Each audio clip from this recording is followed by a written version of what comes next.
Hello friends, welcome back to my YouTube channel Vaijnath coaching classes. पिछली video में हमने माध्यक और बहुलक के बारे में पढ़ा था। आज एक नया टॉपिक है इसमें, माध्यक यानी मीडियन। मीडियन होता क्या है? केंद्रीय प्रवृत्ति का ऐसा मापक होता है जो आंकड़ों में सबसे बीच वाले प्रेक्षण का मान बताता है। अब देखो, केंद्रीय प्रवृत्ति के मापक मतलब ये जो माध्य, माध्यक, बहुलक है, इनको कहा जाता है केंद्रीय प्रवृत्ति के मापक। ठीक है, तो मीडियन क्या करता है? आंकड़ों में क्या करेगा? सबसे बीच वाले प्रेक्षण का मान बताएगा। जैसे इसमें लिखते हैं हम कुछ आंकड़े। जब आंकड़े क्या हो? अवर्गीकृत हो। अवर्गीकृत मतलब क्या हुआ कि हमने उनको वर्गीकृत नहीं कर रखा, यानी कि वर्ग अंतराल में विभक्त नहीं कर रखा है, खाली आंकड़े दे रखे, बस हो गया। तो उस कंडीशन पे जो माध्यक आएगा वो कैसे ज्ञात करेंगे? देखो, जब आंकड़े अवर्गीकृत हों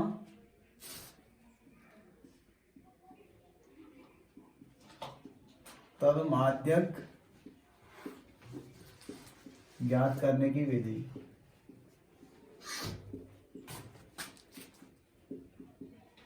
देखो, इस कंडीशन पे हम माध्यक कैसे ज्ञात करेंगे?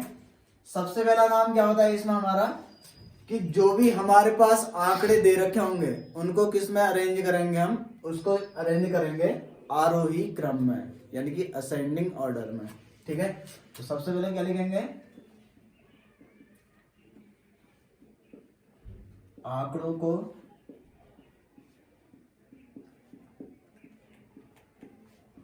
आरोही क्रम में व्यवस्थित करेंगे।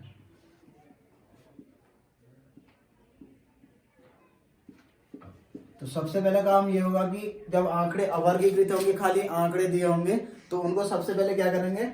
आरोही क्रम में व्यवस्थित करेंगे। फिर इसका सेकंड पार्ट है, उसके बाद क्या करेंगे? आरोही क्रम में लगाने के बाद उनको हम गिन लेंगे कि आंकड़े क्या हैं, सम है या विषम है करके। ठीक है, आंकड़ों की संख्या सम है या विषम है।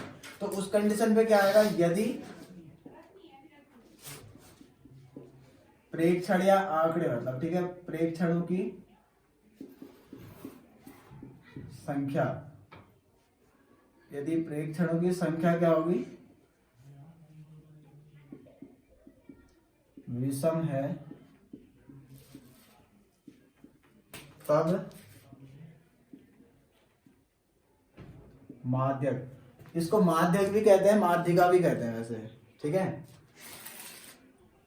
कहीं पे ये भी लिखा हो सकता है कि इसका माध्यिका ज्ञात करो करके। तो तब माध्यक क्या आ जाएगा उस कंडीशन पे? यानी कि इसका मीडियन जो आएगा, यदि प्रेक्षणों की संख्या क्या होगी? विषम होगी। ठीक है, तो इसका मतलब फॉर्मूला आता है उस कंडीशन पे n+1/2, जहां n क्या आएगा यहां पर को? प्रेक्षणों की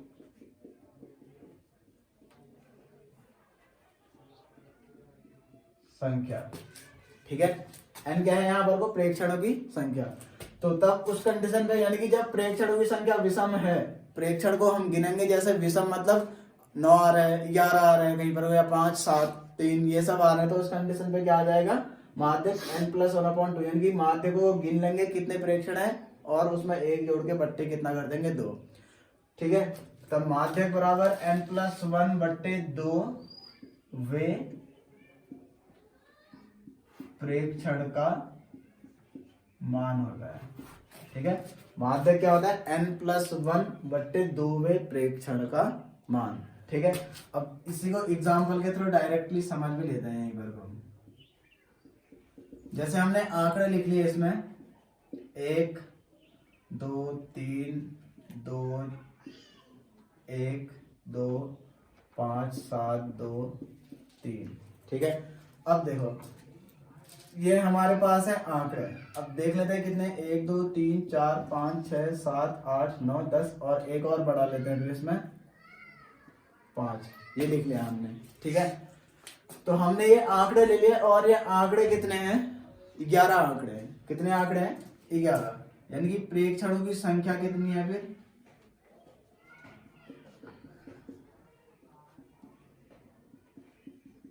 इसमें है 11, यानी कि क्या है? विषम है।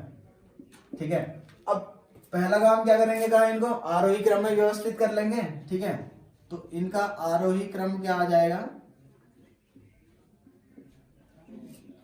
देखो आरोही क्रम आ जाएगा, इनको छोटे से बड़े की ओर व्यवस्थित करेंगे। एक आएगा, फिर उसके बाद क्या है, एक, फिर है दो, फिर ये वाला दो आया, फिर ये वाला दो, फिर उसके बाद ये दो, फिर उसके बाद तीन, फिर ये वाला तीन आ गया। ठीक है, फिर क्या आया, पांच, पांच और सात, तो कितने हो गए, एक दो तीन चार पाँच छह और 11। टोटल कितने आ गए, 11 आंकड़े आ गए हमारे पास। ठीक है, आरोही क्रम में हमने इनको, आरोही क्रम यानी कि बढ़ते हुए क्रम में इनको व्यवस्थित कर लिया हमने।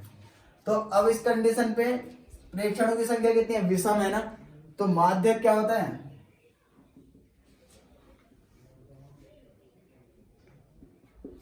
n+1/2 प्रेक्षण का मान, यानी कि n का मान कितना है यहाँ पर को, n बराबर है 11, यानी कि 11-1/2 प्रेक्षण का मान आ गया। ठीक है, या फिर क्या लिख सकते हैं, 11-1 कितना आ गया, 12, 12/2 मतलब 6 वे प्रेक्षण का मान। तो 6वें प्रेक्षण का मान इसमें देखेंगे, ऊपर वाले में नहीं देखेंगे। जब हमने आरोही में लगाया तब उसमें देखेंगे छठवां प्रेक्षण क्या है करके, 1 2 3 4 5 6, तो छठे नंबर में क्या आ रहा है इसमें, 2, तो ये 2 क्या आ जाएगा, माध्यक आ जाएगा। ठीक है, ऐसे ज्ञात करेंगे कब, जब ये क्या होगा, इसका जो नंबर है, ठीक है, प्रेक्षणों की जो संख्या है वो कितनी आएगी, विषम आएगी। तो उस कंडीशन पे हम कैसे याद करेंगे, n+1/2 प्रेक्षण का मान। अब देखो तीसरी चीज क्या लिखेंगे कि यदि प्रेक्षणों की संख्या क्या हो, सम है, ठीक है, तब माध्यक क्या आता है उस कंडीशन पे, n/2 तथा n/2-1 वे पद का माध्य। यानी कि अगर क्या होगा इस कंडीशन पे, अगर प्रेक्षणों की संख्या क्या होगी, सम होगी, तो हम क्या करेंगे, पहले जैसे 10 है तो 10/2 और 10/2-1 पद का क्या निकालेंगे, माध्य निकालेंगे। माध्य या फिर क्या कह सकते हैं उसका औसत निकालेंगे। औसत निकालने का मतलब एक पद यहां से मिलेगा, एक पद इससे मिलेगा, बट्टे में कितना कर देंगे, इन दोनों को जोड़ के 2 लिख देंगे। ठीक है, यानी कि क्या आ जाएगा फिर इसका मतलब, माध्यक बराबर कितना आ जाएगा, n/2 अपॉन में कितना आ जाएगा, 2। इन दोनों का माध्य यही तो हुआ ना, n/2 दो नंबर ही तो आएंगे, एक नंबर इससे आएगा, एक इससे आएगा, तो बट्टे में क्या कर देंगे, 2 कर देंगे। ठीक है, अब इसमें क्या आ जाएगा, खाली इनका माध्य निकाल देते हैं। ऐसा नहीं कि इनके, यानी कि जैसे इसमें हमने इतने में प्रेक्षण का मान लिखा, इसमें इतने में प्रेक्षण का मान नहीं लिखेंगे, डायरेक्टली क्या लिखेंगे, n/2 तथा n/2-1 पद या फिर प्रेक्षण का मान। आई बात समझ में, इनका मतलब माध्य निकालेंगे, बस हो गया। अब जैसे इसको एग्जाम्पल के थ्रू समझते हैं हम। ठीक है, जैसे आंकड़े ले लिया हमने 1 2 1 3 5 4, ये मान लिया हमने आंकड़े। ठीक है, तो इनका आरोही क्रम ले लेंगे,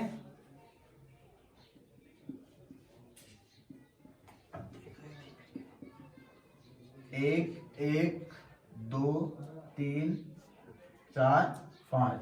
अब इसमें प्रेक्षणों की संख्या कितनी है, 6 है ना, इसका मतलब सम ही तो है यहाँ पर को।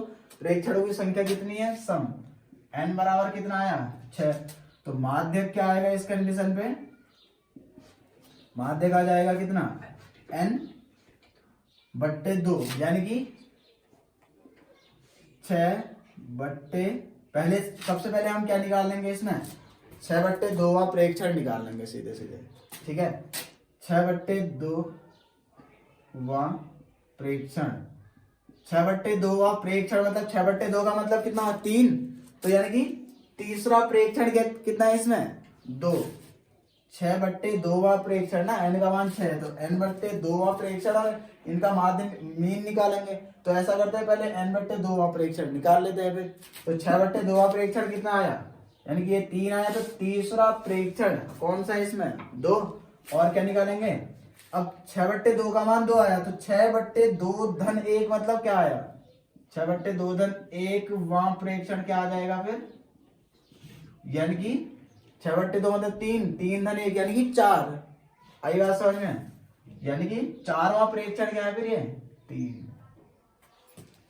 आई बात समझ में। इनका क्या करेंगे फिर, मीन निकाल लेंगे, यानी कि क्या करोगे, 2 धन 3 बट्टे क्या कर दोगे 2, यानी कि 5/2 या फिर 2.5। अब देखो यही चीज आ रहा है या नहीं आ रहा है, इसको देखो, ये आंकड़े दे रखे हैं, तो होता क्या है, सबसे बीच वाले प्रेक्षण का मान होता है माध्यक। अब सबसे बीच में क्या आ रहे हैं यहाँ पर को देखो, ये 2 और 3 ही तो आ रहे हैं, कि नहीं। अब बीच में ना तो हम 2 को लिखेंगे ना ही 3 को लिखेंगे इस कंडीशन पे, तो हमें क्या करना होगा, इस 2 और 3 के भी बीच का निकालना है। तो 2 और 3 के बीचों बीच में क्या आएगा, 2.5 ही तो आएगा, तो वही तो आ रहा है आंसर। तो क्या है इसका मतलब, एक तो ये वाला पद उठा लेंगे, जितने उसमें नंबर हैं, जितने प्रेक्षणों की संख्या है बट्टे 2 कर देंगे, ठीक है। तो जितने प्रेक्षण है 6 है बट्टे 2 किया कर दिया, कितना आया, 3वां प्रेक्षण आया। ये 6/2 का मतलब 3, 3वां प्रेक्षण कौन सा है, 2। ऐसे ही फिर 6/2 धन 1वां प्रेक्षण, यानी कि 3 धन 1वां प्रेक्षण, उसका मान कितना है यहाँ पर को 3, यानी चौथा प्रेक्षण 3 है। तो इन दोनों का हमने क्या निकाल लिया, औसत निकाल लिया। औसत निकालने पे कितना है, 2.5, यही तो आ रहा है फिर यहाँ पर को इनके बीच का प्रेक्षण आएगा ना, सबसे बीचों बीच में क्या आएगा, इसका मतलब 2.5 आएगा, ठीक है। तो हमने ऐसे कर लिया इसको। अब नहीं तो डायरेक्टली यहाँ पर को 6/2 धन 1/2 करोगे तब भी वही आएगा। यहाँ पर को n का मान 6 रख लेना, सीधे ऐसे भी कर सकते हैं, ठीक है, वो तुम्हारी इच्छा है। तो ऐसे करेंगे कब, जब आंकड़े क्या होंगे, अवर्गीकृत होंगे, उस कंडीशन की बात है। देखो अब जैसे हमारे पास दे रखा है कि किसी कक्षा के विद्यार्थी हैं 100 विद्यार्थी, ठीक है, उनके द्वारा प्राप्तांक ये हैं 20 प्राप्तांक, 6 विद्यार्थियों के ऐसे 25, 20 के ऐसे, इस प्रकार से ये चीज दे रखा है। तो अगर हमको क्या करना है, इस कंडीशन पे अगर माध्यक ज्ञात करना है, ठीक है, तो इस कंडीशन पे माध्यक ज्ञात तो वैसे ही करेंगे, ठीक है। नंबर ऑफ स्टूडेंट यानी कि प्रेक्षण कितने हैं, 100 है, इसका मतलब क्या है, सम है ना, प्रेक्षणों की क्या संख्या क्या है, सम। तो इसका मतलब हम कैसे ज्ञात करेंगे, n/2 प्रेक्षण ज्ञात करेंगे, ठीक है। n/2 मतलब 100/2, यानी कि 50वां प्रेक्षण, ठीक है। एक तो ये ज्ञात कर लेंगे, और एक n/2 धन 1, n/2 का मान है 50, यानी कि 51वां प्रेक्षण मतलब, ठीक है। तो 51वां प्रेक्षण कौन होगा, उस चीज को हमें क्या करना होगा, यहाँ से पहले ज्ञात करना होगा, ठीक है, कि 51वें प्रेक्षण का मान कितना। अब इसमें तो हमको कहीं 51वां ऐसे कुछ दिख नहीं रहा है, 51वां प्रेक्षण यानी कि 51वें नंबर पे कौन सा विद्यार्थी आ रहा है करके। अब इसमें तो हमने विद्यार्थियों को आंकड़ों में नहीं लिखा है ना, 100 विद्यार्थियों का आंकड़े बनाना थोड़ा मुश्किल है। अब ये तो चलो ठीक है, 100 का चलो फिर भी बना लोगे, अगर 1000 विद्यार्थियों का दिया हुआ तो फिर क्या करेंगे उसमें, ठीक है। तो अब इसमें तो हमको पता नहीं है कि अब इतने विद्यार्थी जिसके 20 नंबर आ रखे हैं, फिर 20 विद्यार्थी जिनके 25 नंबर आ रखे हैं, ऐसा दे रखा है इसमें, यानी कि इतने नंबर पे कौन सा विद्यार्थी होगा, हमको ऐसा थोड़ी ना दे रखा है, ठीक है, कि 51वें नंबर पे कौन सा विद्यार्थी है करके, ठीक है, या फिर कितने विद्यार्थी है, या फिर प्राप्तांक कितने हैं उसके, ठीक है, 51वें नंबर वाले के, ऐसा कुछ नहीं दे रखा है हमको। तो इस चीज को हम क्या करेंगे, ज्ञात करेंगे। उसके लिए हम इसमें ज्ञात करते हैं एक चीज, संचयी बारंबारता कहते हैं उसको, ठीक है, उसको कहते हैं संचयी बारंबारता। अब देखो संचयी बारंबारता कैसे ज्ञात की जाती है, पहला जो 6 है इसको तो ऐसे ही लिख लेते हैं, फिर उसके बाद क्या करते हैं, इस 6 को इस 20 में जोड़ देते हैं, अगला वाला आ जाएगा 26, फिर इस 26 को इसमें जोड़ेंगे तो ये आ जाएगा 50, फिर 50 को 28 में जोड़ेंगे तो 78 आ जाएगा, ठीक है, फिर 78 को इसमें जोड़ेंगे तो ये आ जाएगा 93, ठीक है, 93 में इसको जोड़ेंगे तो 97, 97 में 2 को जोड़ेंगे तो ये आ जाएगा 99, और 99 में 1 जोड़ेंगे तो 100। यहाँ पर को गौर करने वाली बात ये होती है कि ये जो 100 आएगा और संचयी बारंबारता में जो लास्ट पद आएगा ये क्या आता है, हमेशा सेम आता है। यहाँ भी हमने क्या किया, इन सबको जोड़ रखा है, और इसमें भी क्या कर रखा है, इन सबको जोड़ के ही तो ये लास्ट वाला पद आ रखा है ना। इन सबको जब हमने जोड़ा तभी तो ये आ रखा है, मतलब इनको इनके साथ जोड़ करके, ठीक है। तो ये और ये दोनों क्या आते हैं, सेम आते हैं, ठीक है। तो अब इसमें देखते हैं कि 50वां प्रेक्षण कौन सा है करके, ठीक है। 50वां प्रेक्षण कौन सा है, ये आया 50, ठीक है। तो 50वें प्रेक्षण का मान कितना है, इसका मतलब 28। अब 50वें प्रेक्षण का मान 28 है तो फिर 51वें का भी 28 नहीं हो सकता, ठीक है। तो 50वां प्रेक्षण क्या आया हमारे पास, 28 आया इसमें, ठीक है। और अब 51वां कौन सा आएगा, फिर 50 के बाद ही तो स्टार्ट हो रहा होगा, तो 50 से ऊपर को कौन सा आया, 78 वाला नंबर आया। तो 51वें में क्या आ जाएगा, फिर इसका मतलब ये 50 वाला नहीं आएगा, ये 29 आ रहा है, जो ये वाला प्राप्तांक आ जाएगा क्या, 51वें नंबर पे प्राप्तांक है। अब हमें यही तो निकालना है ना यहाँ पर को कि 50वां प्रेक्षण क्या है, ठीक है। यानी कि 50वें नंबर में जो विद्यार्थी आ रहा है उसके नंबर कितने आए होंगे करके, यही तो निकालना है। तो 50वें नंबर पे विद्यार्थी के प्राप्तांक कितने हैं, यहाँ पर को 28 है ना। अब इससे हमको मिलेगा नहीं ना 50वें नंबर पे विद्यार्थी क्या है करके, ठीक है। तो उसके बाद क्या है फिर ये जो आएगा 50 तक का तो यहीं पे हो गया है, इन तीनों को जोड़ लो। अब इसके बाद चौथे नंबर पे ही तो आएगा, उससे अगला वाला ही तो होगा। तो 51वें नंबर का प्रेक्षण कितना आ जाएगा, 29। अब देखो इसको समझना है तो हम ऐसे भी समझ सकते हैं ना, जैसे ये वर्ग अंतराल है, इसको क्या लिख सकते हैं, 20 तक नंबर कितने 6 विद्यार्थियों का आए, तो इसको हम क्या लिख सकते हैं 20 तक। फिर ये जो आया 25 तक, ठीक है। ऐसे ही ये 28 तक लिखेंगे, इसको ऐसा भी लिख सकते हैं इसको हम प्राप्तांक को। फिर 29 तक के प्राप्तांक इतने विद्यार्थियों के आए करके, तो 29 तक यानी कि 28 तक के ही क्या है, यहाँ पर 50 विद्यार्थियों के ही क्या है 28 तक के प्राप्तांक आए हमारे पास। तो इसका मतलब 51वां जो विद्यार्थियों का वहां से क्या होंगे 29 से प्राप्तांक शुरू हो जाएंगे 51वें वाले से, मतलब 50 विद्यार्थियों के ही प्राप्तांक क्या हुए 28 तक आए। अब 51वें का 28 तक का नहीं आ रखा है, ठीक है।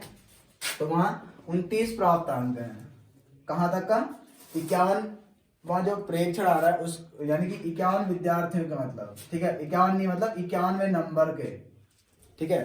29 तक के प्राप्तांक कितने के हैं, केवल 51 तक के ही है, ठीक है। विद्यार्थियों की टोटल संख्या यानी कि 29 आ रहा था, विद्यार्थी 29 नंबर आ रहे थे, 28 विद्यार्थियों के ही नंबर क्या है 29 है। 29 तक मतलब अगर हमने कहा तो इसका मतलब 20 से 29 तक के कितने हो जाएंगे, फिर 51वां प्रेक्षण आ जाएगा, 51 विद्यार्थी हो जाएंगे उस कंडीशन में अंदर, ठीक है।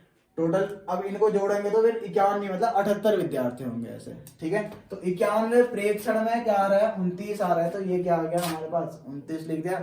अब क्या करेंगे उसके बाद 28 और 29 को जोड़ देंगे, बट्टे कितना कर देंगे 2 कर देंगे, तो जोड़ेंगे तो ये आ जाएगा 57 बट्टे 2, ठीक है।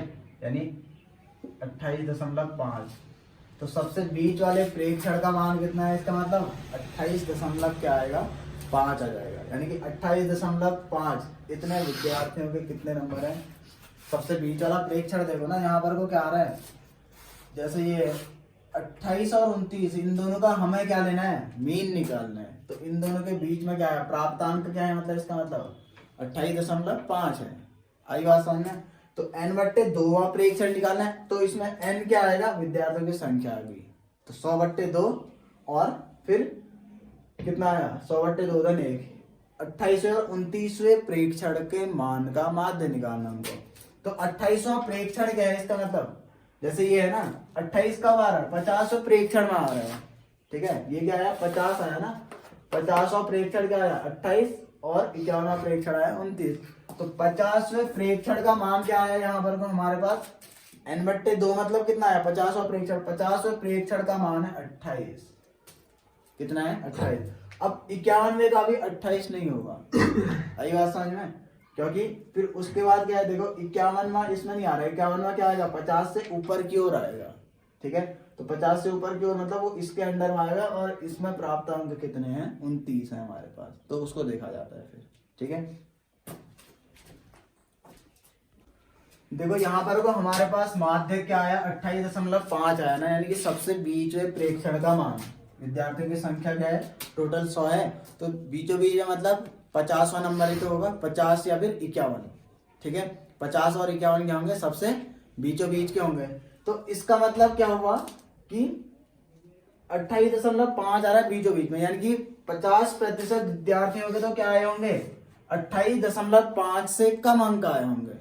ठीक है, और 50 बाकी के 50% विद्यार्थियों के क्या आए होंगे, 28.5 से ज्यादा अंक आए होंगे। ये यहाँ पर को दिखाने का मतलब हुआ। ठीक है, ये 28.5 किससे शो हो रहा है, 50 और 51वें प्रेक्षण से हो रहा है कि नहीं हो रहा है। तो 50वें प्रेक्षण और 51वें प्रेक्षण का एकदम बीचों बीच का मतलब वैल्यू है। ठीक है, तो इसका मतलब क्या है, 28 यानी कि 50% लोगों के 28.5 से कम आए होंगे। ठीक है, और अगले जो 50% लोग हैं उनके क्या आए होंगे, 28.5 से ज्यादा ही नंबर आए होंगे। 28.5 किसी के नंबर नहीं आ रखे हैं, आ रखे हैं क्या, नहीं आ रखे हैं ना। तो इसका मतलब 50% लोगों का 28.5 से कम है और बाकी के 28.5 से ज्यादा है। ये चीज ये रिप्रेजेंट करेगा यहाँ पर को। ठीक है, अब देखो कभी कभी ऐसे होता है कि वर्ग अंतराल कुछ अलग टाइप से दिया होता है। अभी तक तो हमने ऐसे पढ़ा था ना, प्राप्तांक जैसे हैं तो 0 से 10, 10 से 20, इस टाइप से। कभी इसको दूसरे टाइप से भी डिफाइंड किया जाता है। ठीक है, जैसे 0 से 10 दे रखे हैं, प्राप्तांक कितने विद्यार्थियों का है, 5, 10 से 20 3 का है, 20 से 30 4 का है, तो इस प्रकार से दे रखे हैं। अब कभी कभी ऐसा भी हो सकता है कि इसको ऐसे प्राप्तांक को ऐसे ना लिख करके, यानी कि ऐसे वर्गीकृत नहीं किया होगा, सीधे ऐसे लिखा होगा प्राप्तांक को। देखो जैसे 0 से 10 है, तो इसका मतलब इसमें क्या आता है, कहीं पर को ऐसा भी लिखा हो सकता है कि 10 से कम। ठीक है, अगर 10 तक लिखा होता तो फिर वो वर्गीकृत नहीं कहलाता है। ठीक है, फिर वो क्या है, इसका मतलब अवर्गीकृत है। 10 तक के यानी कि वो क्या क्या नंबर आ रहे हैं हमको पता नहीं है। ठीक है, तो 10 से कम लिख सकते हैं इसको। इसमें मैंने बताया था ना कि 0 तो आएगा, लेकिन ये 10 नहीं आता है, उच्च सीमा नहीं आता, निम्न सीमा आता है। फिर 10 किसमें आएगा, इस वाले वर्ग अंतराल में आएगा। 10 से 20 कह रहा है ना, इसका मतलब 10 आएगा, 20 नहीं आएगा। तो इसको क्या लिख सकता है, फिर 20 से कम। फिर इसको लिख देगा क्या, 20 से 30 है तो 30 से कम, फिर 40 से कम, फिर 50 से कम, 60 से कम। इस प्रकार से भी क्या आता है, कभी कभी वर्ग अंतराल दिया रहता है क्वेश्चन में कि ऐसे प्राप्तांक को ऐसे लिखा होगा और बारंबारता ऐसे ही होगी। ठीक है, ऐसे भी आ जाता है क्वेश्चन। अब एक और तरीका है इसी को रिप्रेजेंट करने का। देखो इसको क्या लिख सकते हो, 10 से कम का मतलब क्या हुआ है, 0 या 0 से अधिक लिख दोगे। ठीक है, 0 क्या है, 0 या फिर 0 से अधिक। ठीक है, कहने का मतलब क्या है, 0 से अधिक या फिर 0 के ही बराबर, मतलब ऐसा भी हो सकता है। या फिर क्या लिखा होगा, 0 के बराबर होगा या उससे अधिक। फिर ऐसे ही इस वाले में क्या लिखा होगा, 10 या 10 से अधिक, या तो ऐसा लिखा हो सकता है या फिर 10 के बराबर या उससे अधिक। देखो दोनों की दोनों चीजें रिप्रेजेंट वही कर रही है। इसका मतलब क्या है, 0 से 10 नंबर 5 विद्यार्थियों के हैं, और यहाँ क्या लिखा है, 0 से 10 यानी कि 10 नहीं आता उसमें, 10 से कम ही आता है। तो 10 से कम नंबर 5 विद्यार्थियों के हैं, तो एक ही चीज रिप्रेजेंट कर रहे हैं ना। अब ये भी देखो, 10 से कम मतलब क्या हुआ, या तो 0 नंबर आ रखे हैं या फिर क्या है, 0 से अधिक ही है। 10 तक का नहीं ले रहे हैं, क्या ले रहे हैं, या तो 0 है या फिर 0 से अधिक, यानी कि 0 के बराबर या फिर उससे अधिक लिखा। अब नीचे वाले में क्या आ गया, 10 के बराबर या 10 से अधिक। फिर नीचे वाले में क्या आएगा, 20 के बराबर या 20 से अधिक। तो कभी कभी वर्ग अंतराल ऐसे भी आ जाता है। तो इस प्रकार के वर्ग अंतराल को सबसे सिंपल बनाने के लिए पहले ऐसे इसको वर्गीकृत कर लेंगे। ठीक है, ऐसे रिप्रेजेंट कर लेंगे इसको। जैसे लिखा है 10 के बराबर या 10 से अधिक, तो 10 से, फिर कैसे लिखेंगे, जैसे ये है ना, 2-3 लाइनें हम पढ़ लेंगे। जैसे 2 लाइन को ले लो, बस हो गया। ये 2 लाइनें ले ली हमने, तो क्या है, 0 के बराबर या 0 से अधिक आ रहा है, तो चलो 0 के बराबर यानी कि 0 तो आना ही है। तो 0 से अधिक अब कहाँ तक का लेना है हमको पता नहीं है, पहली लाइन में देख करके तो थोड़ी ना पता चल जाएगा ना। 0 से अधिक मतलब सारी संख्या 0 से अधिक ही है, ऋणात्मक को छोड़ करके, ठीक है। तो 0 के बराबर, तो 0 तो आ गया, 0 से अधिक में आप क्या लिखा है यहाँ पर, कोई ये दिक्कत है। तब हम क्या करेंगे, फिर सीधे दूसरी लाइन में जाएंगे, दूसरी लाइन में क्या लिखा है उसको पढ़ेंगे। 10 के बराबर या 10 से अधिक, इसका मतलब 10 के बराबर मतलब 10 तो आ जाएगा। अब 10 से अधिक कितना जा रहा है वो अभी फिलहाल पता नहीं है, तो यहाँ पर को 10 आया ना, तो ये 10 कहाँ आना चाहिए, इसका मतलब यहाँ पर को, तभी तो संतत वर्ग अंतराल बनेगा। तो 10 का गैप है, तो यहाँ पर को इसका मतलब कितना आ जाएगा, फिर 20 आ जाएगा। फिर इससे नीचे वाली लाइन में क्या होगा, 20 के बराबर या 20 से अधिक, तो उनको ऐसे रिप्रेजेंट कर लेंगे, तब जाकर के आगे को माध्य, माध्यक या फिर बहुलक, हमको जो भी ज्ञात करना है उस चीज को हम ज्ञात कर लेंगे, ठीक है। अगर आप लोगों को ये वीडियो पसंद आए तो वीडियो को लाइक करें, कमेंट करें, शेयर करें और साथ ही साथ चैनल को सब्सक्राइब करें।